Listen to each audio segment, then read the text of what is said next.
الله فرمایي ووایه تاسو څه وایئ که دا اوبه زه نور یم ښکته کړم ځمکه کې کومې چې تاسو کویان چیني که نسي دا اوبه روزي الله فرمایي که دا اوبه زه لاندې ښکته کړم نور یم ځمکو کې وردننه کړم لاندې جوړې کړم نور یم څوک په تاسو کې شته دی چې د اوبو چینه بیا روباسي الله فرمایي نو یو قاري دا تلاوت کولو نو یو کس ولاړو وی دا کودالې او بلچې څه دپاره دي وي زه بیا روباسمه د څه مقابله یې کوله د قرآن د آیات الله فرمایي تاسو کې څوک نشته فمن یاتیکم بماء معین څوک دی تاسو کې بیا چې راتګ وکړي تاسو له د اوبو په چینو باندې چې زه اوبه لاندې بوځمه تاسو کې څوک دی چې بیا دا چینی د اوبو روباسي نشته څوک بیا هغه ویلې قاري تلاوت کولو وی ده وویلې وی زه به په کودالو په بلچو روباسم که نه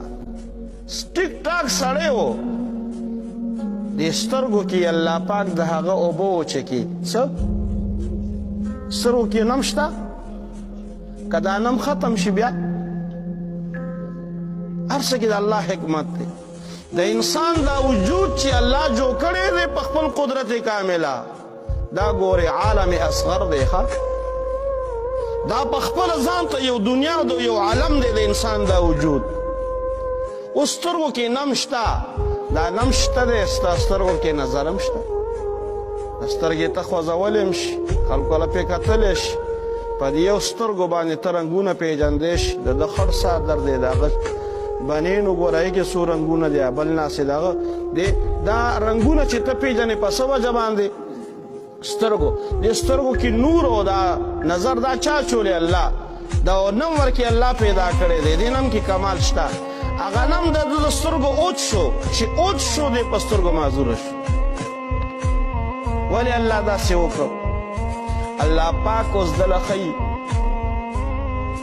چې تا خو زما د آیت کریمه مقابله وکړه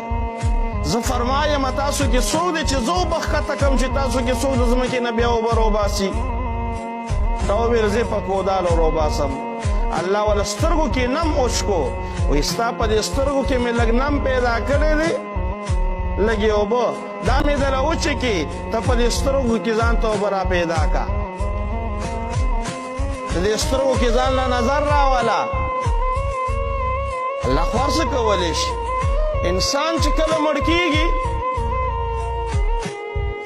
دا اسرائیل علیه السلام چې روح علی کوم طرف نه روان وي دا روح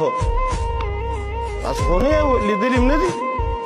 الله پاک هم د غمونه سره زما وساته